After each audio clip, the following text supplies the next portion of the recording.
आइए, इस फार्म में आपका एक बार फिर से स्वागत है। कार्यक्रम में आपका स्वागत है। शायद आप चाय पी रहे हैं या शायद कॉफी पी रहे हैं और इस कार्यक्रम को अपने कंप्यूटर या लैपटॉप पर देख रहे हैं। आपके लिए एक अच्छी खबर है, अब हमारी ऐप तैयार है।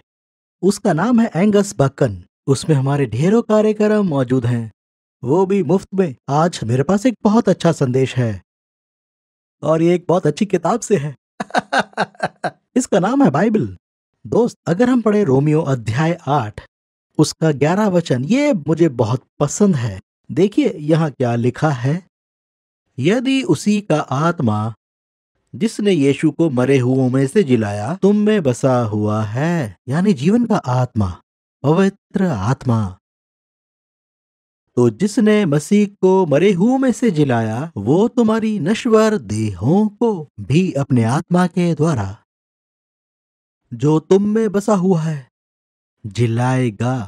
अगर आप मसीह को प्रेम करते हैं और आपने नया जन्म पाया है तो परमेश्वर का आत्मा आप में है।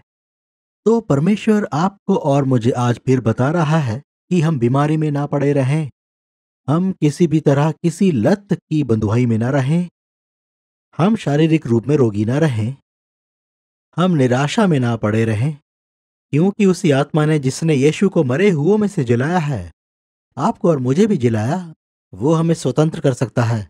मैं इज़राइल गया हूं ना जाने कितनी बार। मैं हमेशा उसकी कब्र पर जाता हूं और वो कब्र आज भी खाली है। उस कब्र में कुछ नहीं है, ना ही कोई हड्डी, ना ही वहां कोई शव है, ना ही किसी तरह से किसी का शरीर, क्योंकि यीशु मरा हुआ नहीं, जीवित है। अब वही आत्मा जिसने मसीह को मुर्दों में से जिलाया आप में और मुझ में काम करता है।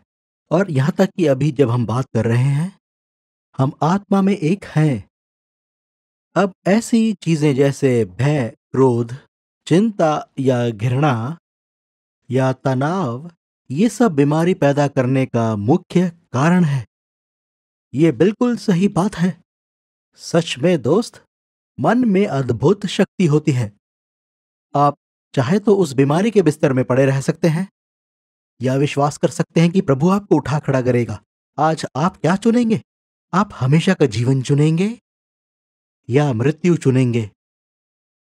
यहोशू ने इजरायलियों से यूं कहा, तो आज चुन लो तुम किसकी सेवा करोगे।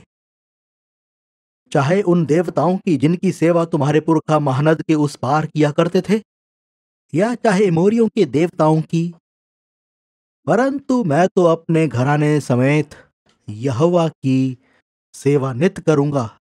यहोशू 14 उसका 15 वचन। वो परमेश्वर के लिए पराक्रमी योद्धा था, क्योंकि उसने उन बातों पर विश्वास करना चुना जो प्रभु यीशु मसीह ने आपके और मेरे विषय में कही हैं। यदि उसी का आत्मा जिसने यीशु को मरे हुओं में से जिलाया तुम में बसा हुआ है, तो जिसने मसीह को मरे हुओं में से जिलाया वो तुम्हारी नश्वर देहों को भी पवित्र आत्मा के द्वारा जिलाएगा। मैं आपको एक दुखद घटना सुनाता हूं। अगर आप नासरत को देखें तो नासरत कफरनहूम से, जो गलील की झील से बिल्कुल दूसरी तरफ है, आधा दिन की दूरी तक। फिर भी यीशु ने कहा वो गलील में ज्यादा आश्चर्यकर्म नहीं कर पाया क्योंकि वो विश्वास नहीं करते थे, जबकि इधर कफरनहूम में चिन्ह और चमत्कार और आश्चर्य कर्मों की जैसे बाढ़ आ गई थी। जी बिल्कुल ऐसा ही लिखा है मत्ती 13:58 में। उसने वहां उनके अविश्वास के कारण बहुत से सामर्थ्य के काम नहीं किए। अंत में मैं कहूंगा कि याद रखें, मसीह जो मुझ में और आप में रहता है महिमा की आशा है। प्रभु को पुकारें, उससे मदद मांगिए और वो आपको मुक्त करेगा, आपको उठा खड़ा करेगा। वो वास्तव में आपके नश्वर शरीर को जिलाएगा, नया जन्म देगा। हम अगले कार्यक्रम में जल्द मिलेंगे। याद रखें, प्रभु आपसे प्रेम करता है और हम भी। Good bye. We trust that you have been blessed by today's message. For more information, please visit angusbuchan.com.